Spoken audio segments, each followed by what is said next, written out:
morning, Kilbourne. This is your WKH News for October 2nd, 2020. I'm Olivia Arthur. And I'm Tommy Hudek. The SAT and ACT tests are a major part of high school students' college lives and futures. Josie, Ava, and Riley tell us more about how these tests are going to look during COVID-19. This year, a lot has changed due to the coronavirus. One thing authorities are struggling to adjust to is testing. Mrs. Gratz tells us more about ACT and SAT assessments. Probably the biggest thing that's going to be different is that there will be fewer seats at the test sites. They are definitely limiting, so it's harder to find a test site that is close by. So we've had students drive 45 minutes to an hour away just to get a test site.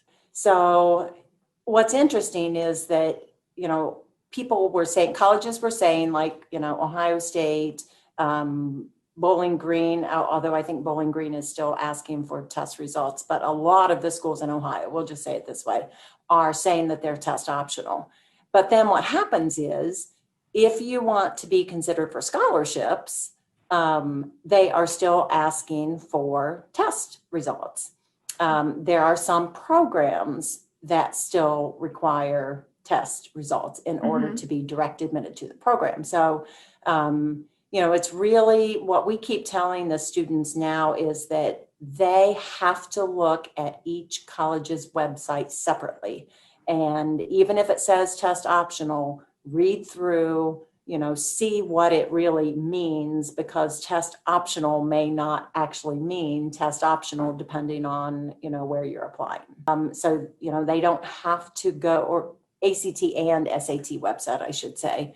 They don't have to go tutoring, spend money, that kind of thing. So I would definitely recommend at least a practice test to get started. And then, it's coming up on, for seniors, probably October dates are going to be some of the last ones they can get registered for and still have scores back for like a scholarship deadline. So, if students are in need of a little bit of tutoring, they're going to have to get on that like ASAP. We do have some resources for that, so they could contact their counselor if that's something that they're interested in. Lauren Bear shares her experience.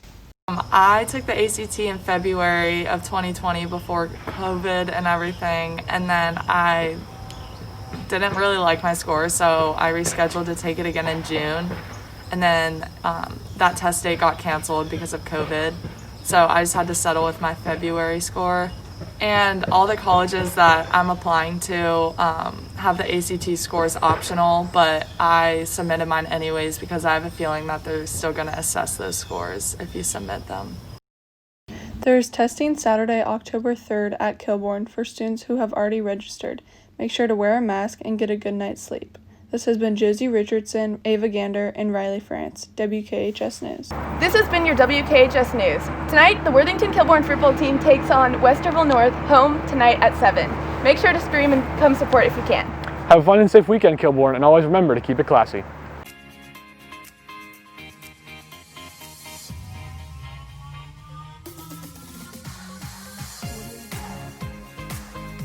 High school and college law.